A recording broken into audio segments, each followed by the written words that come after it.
Hello, I'm Robin Davis. And I'm Naz Islam. And this is the Friday Fixture.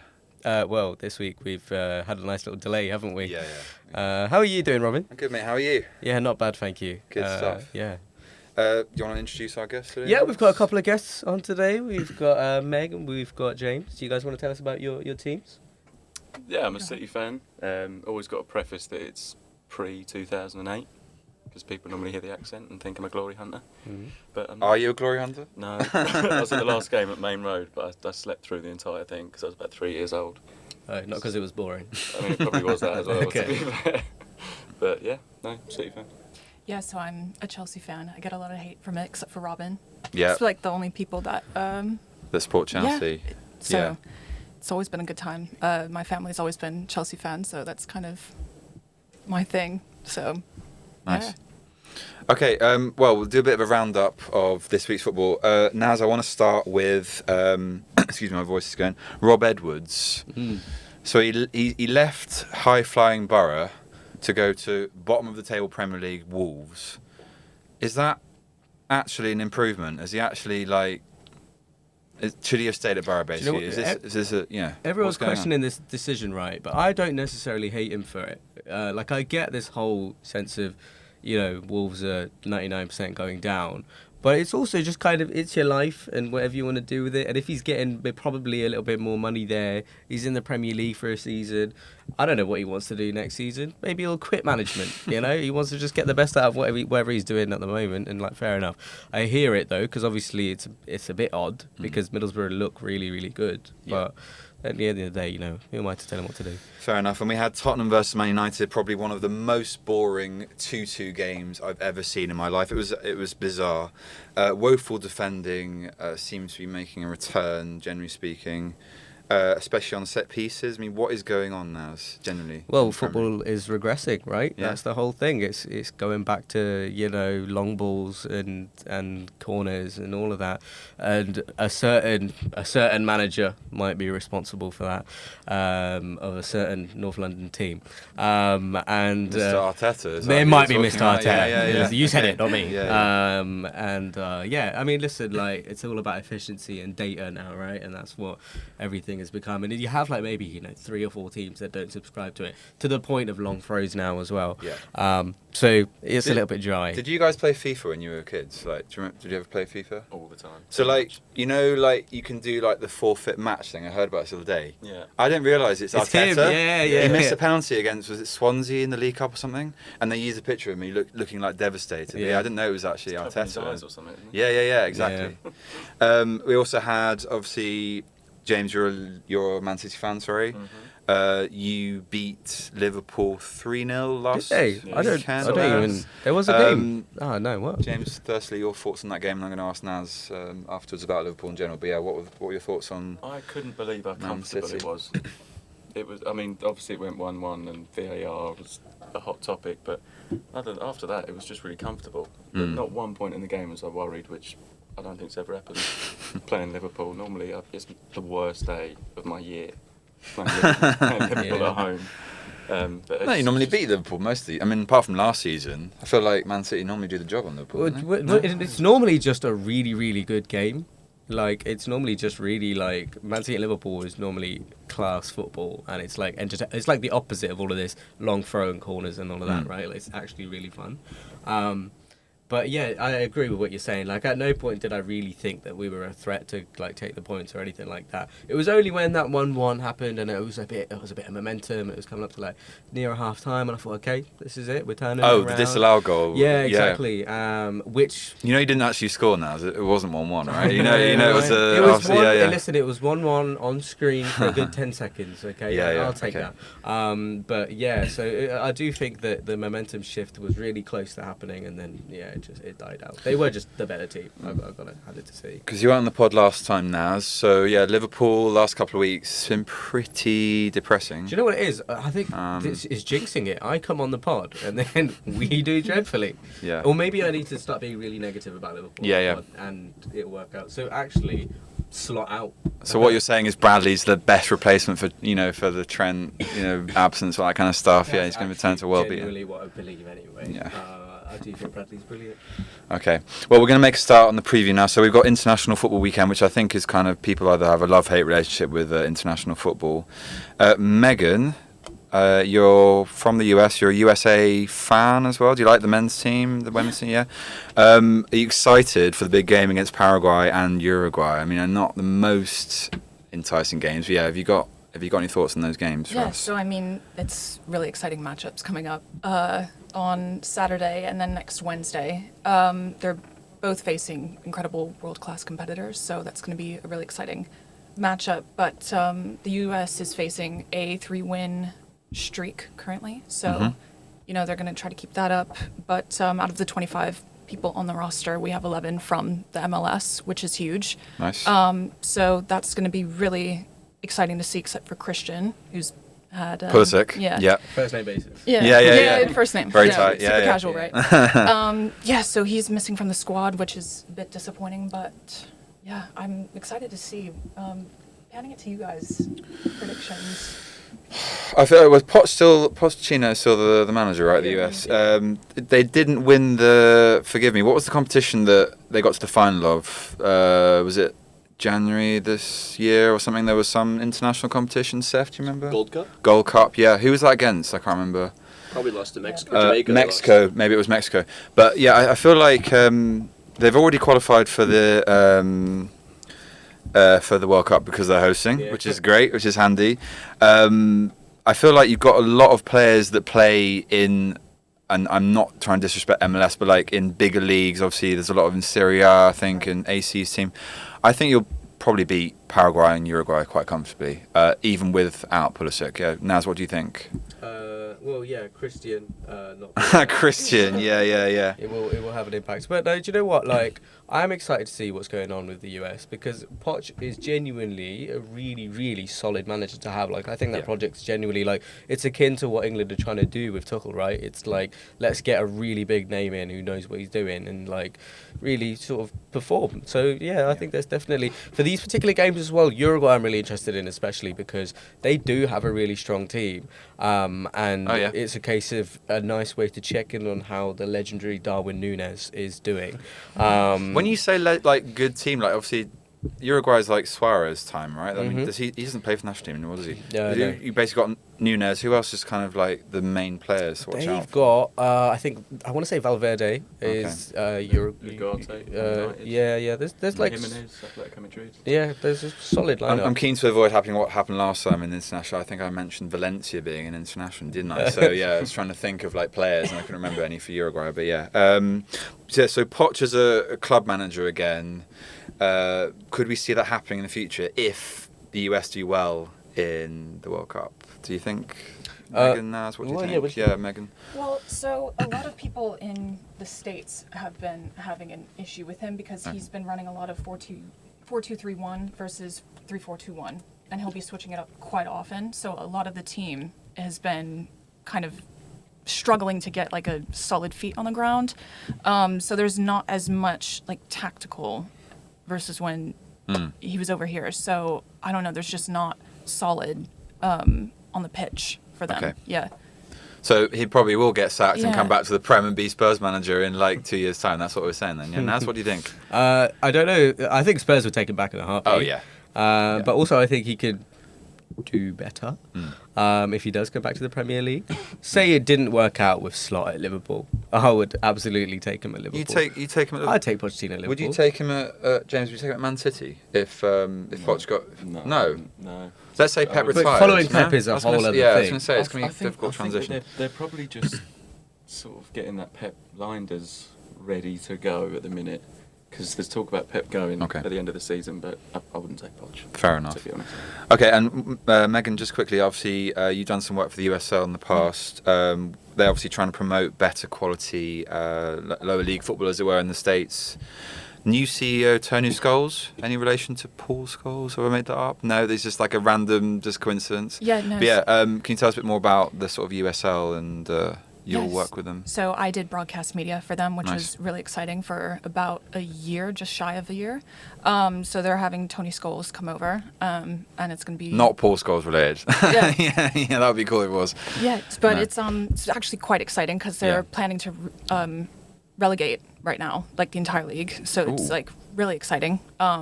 So yeah, he's coming over to be Division 1, which is like just under the Championship League for Okay. us. So second highest professional men's league for them, but he's going to be doing more operations, trying to just really bring his experience from overseas, obviously, to the States. So I think it's going to be really exciting to have his fresh perspective. So when you for say us. relegate, do you mean like it'll be like in the UK where you can get relegated, Yeah. but be promoted as well? So Yeah. into the MLS, guessing? Yeah, cool. Oh, that's really, Yeah, that's so really it's nice. really exciting.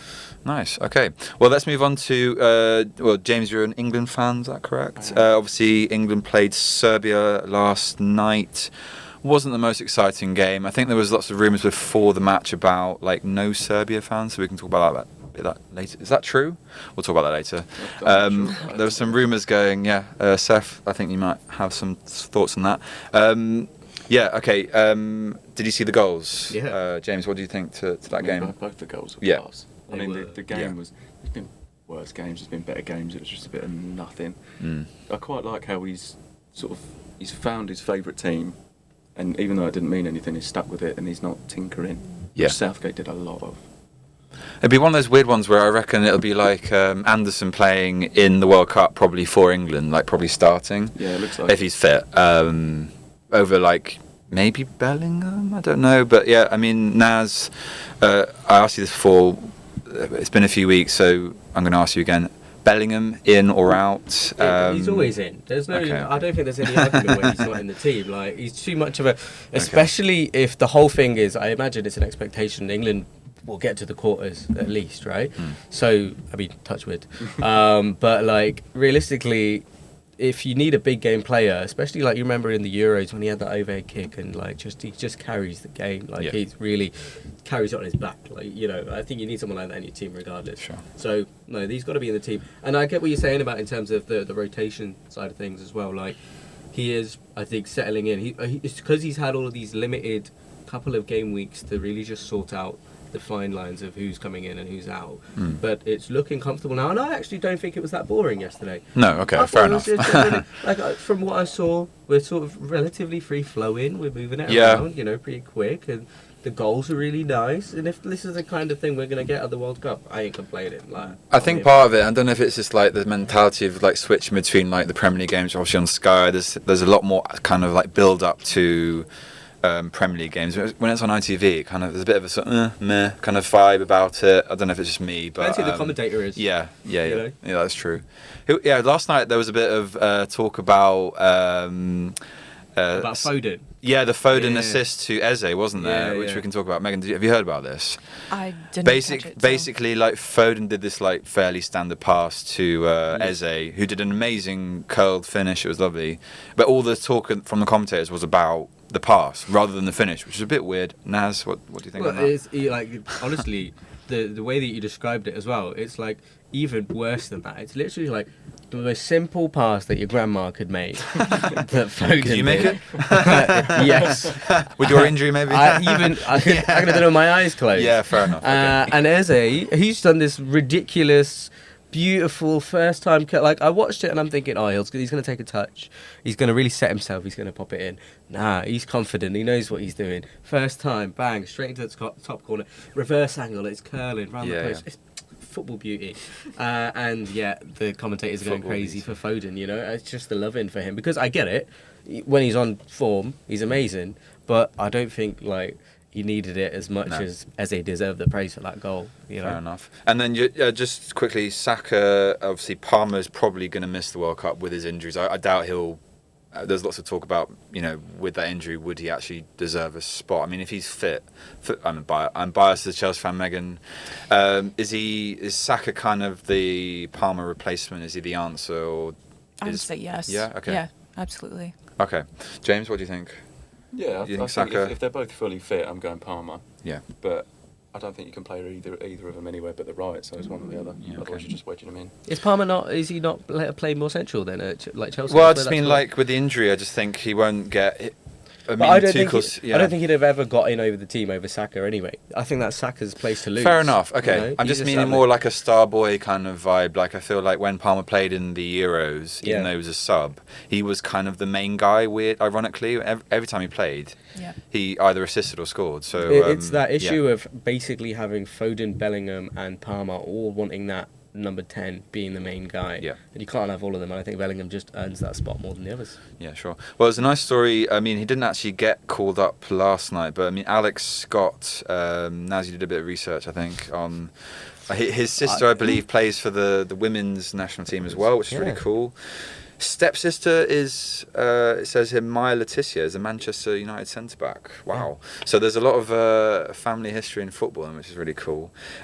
I hope he gets a bit of game time against Albania. Yeah. He's been playing really well for Bournemouth. Yeah, I mean, I like him as a player. James, do you think He's tidy. Yeah, he's tied, isn't he? I feel like he probably won't make the final World Cup squad in the summer, but I mean, if he does, it'd be a really lovely story. Injury dependent, I guess, isn't it? But Yeah.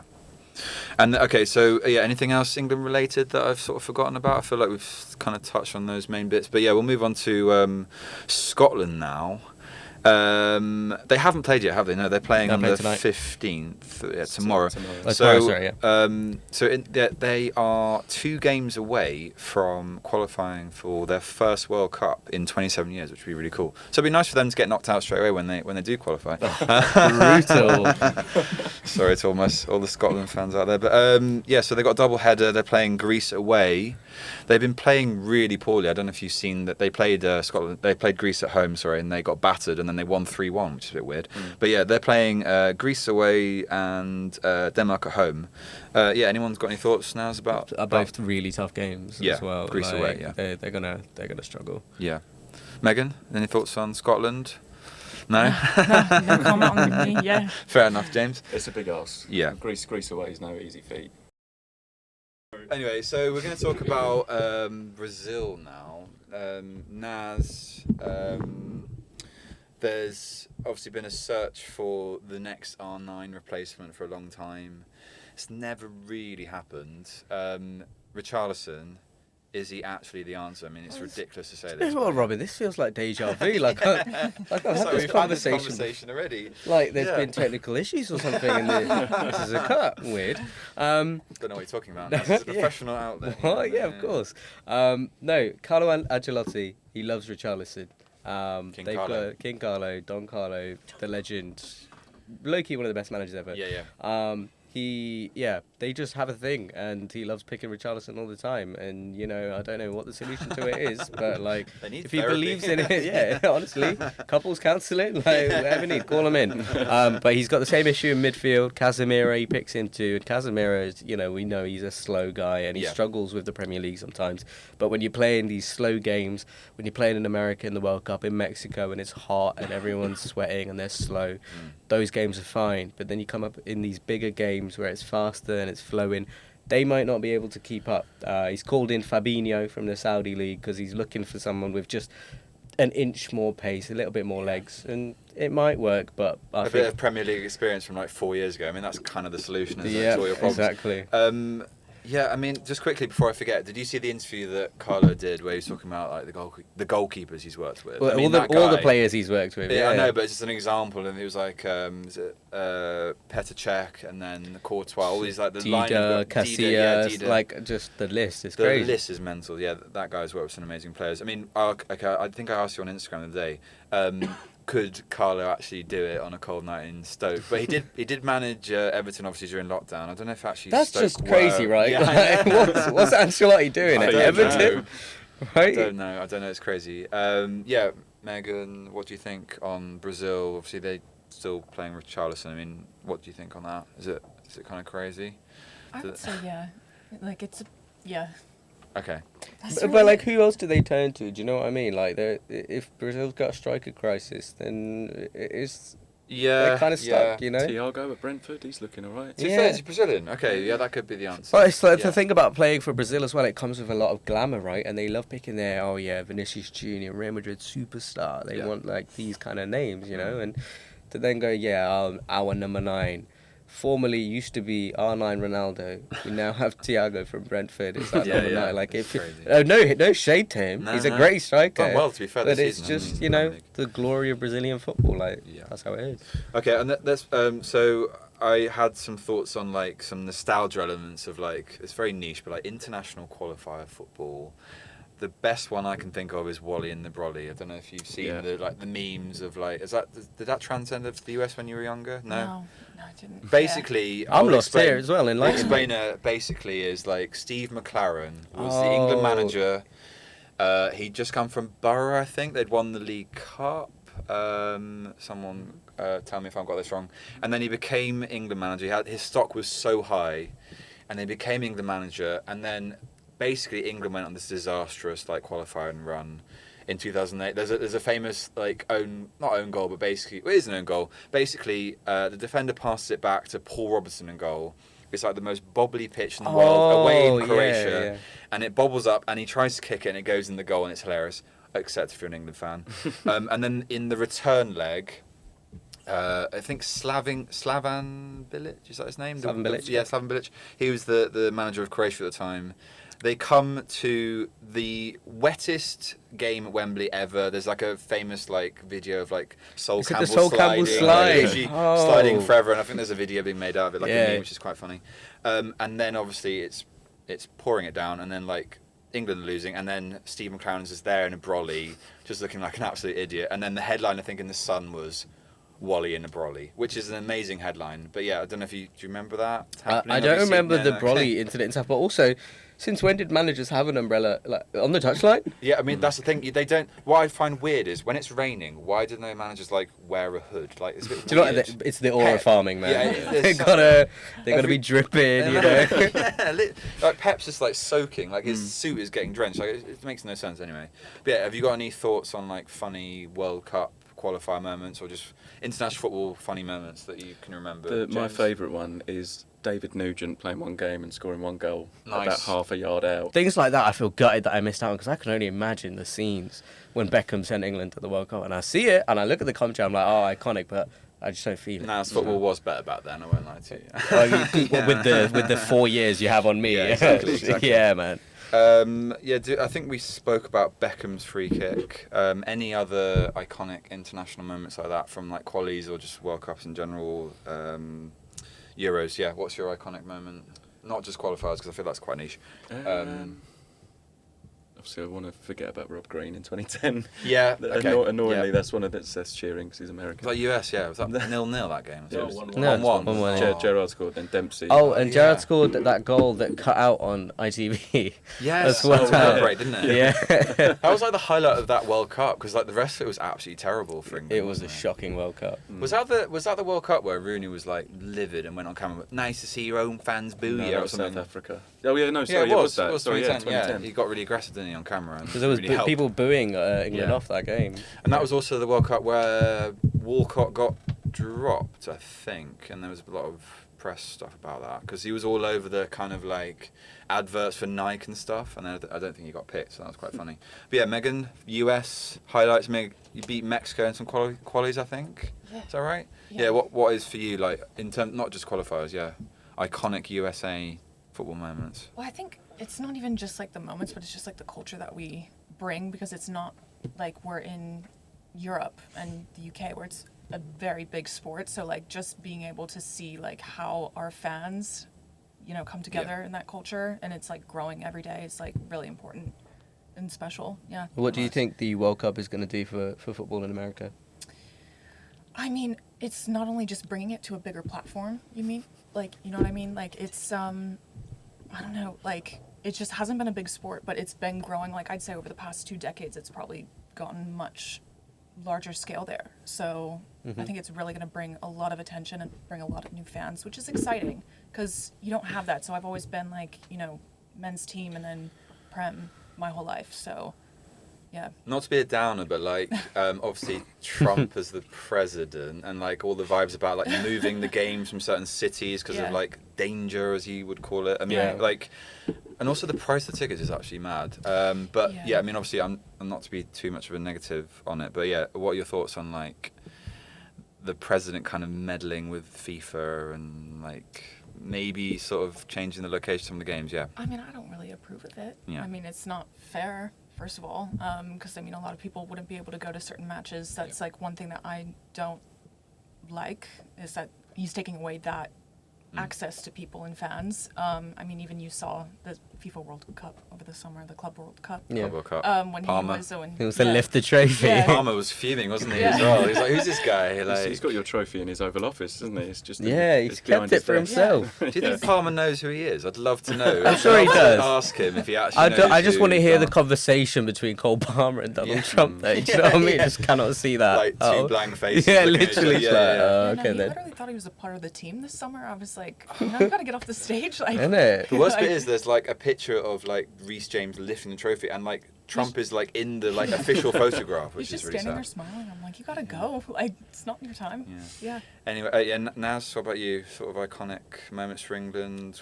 I mean, we haven't really had any, have we? Well, Apart from yeah. the 1966, but That's- like, That is the thing. try and give me something It's positive, more please. the problem. I need Yeah, something. this is the thing. England's iconic moments. We just remember the negative stuff and the bad Sturridge stuff. scored against Wales in the That was Euros. good. Yeah, that was good. great. Yeah. I feel like last summer was good. Obviously, sometimes some of it was really yeah, bad. yeah. I suppose you're right. Like in recent years, things are getting a bit more. Yeah. People are feeling a bit more good about England, and you know, props to Gareth Southgate, Sir Gareth Southgate, for that. as For well. me, 2018 was kind of like that moment when Trippier scored that free kick. I went absolutely ballistic in the pub. Like I was like, we're going to win the World Cup, and then obviously we didn't, and it all went downhill afterwards. But yeah, let's go. Let's move on now. So Naz, I think you're going to bring us the On This Day. I have a great on this day for you. Okay, I'm guys. looking forward to this. I don't know what this is, so far away. The floor is Yeah, yours, mate. yeah. So we're keeping to the theme of international games. Yeah. We're winding the clock back. We're going right back to 1973. Ooh. Oh, to this the is gonna be 14th exciting. The 14th of November. How old were you then? Like 1973. 2 or something? Was it? Yeah. Minus 26, actually. Actually, my dad was born in 1973, Wow, so okay, yeah, nice. we're going Cute. way back. But yeah, it's we're going back to England versus Italy at Wembley, and it was Bobby Moore's last game for England, his 108th cap. Now England did lose this game; they lost this game 1-0. It was a very interesting player who scored the winning goal in the 87th minute for Italy. A certain someone who would perhaps end up managing England in the future. Does anyone take a guess? Capello? It was Capello, Yeah, yeah. Capello. Fabio Capello Wow. scoring the winning goal in Oh. Bobby Moore's last game for England. Wow. So yeah, I just thought that was the coincidence is crazy. That's really Yeah, and also so that record stood for so 1973 last game. So what we talking 36 years in terms of the cap record for England. Any guesses as to who broke that record? Shilton? 2009. It was broken. Oh, Beckham. It was Beckham. Yeah. So yeah, it was just crazy to me to hear that. So it made me think, who in our game today could Yeah. you see as a player that's going to go on and be a manager?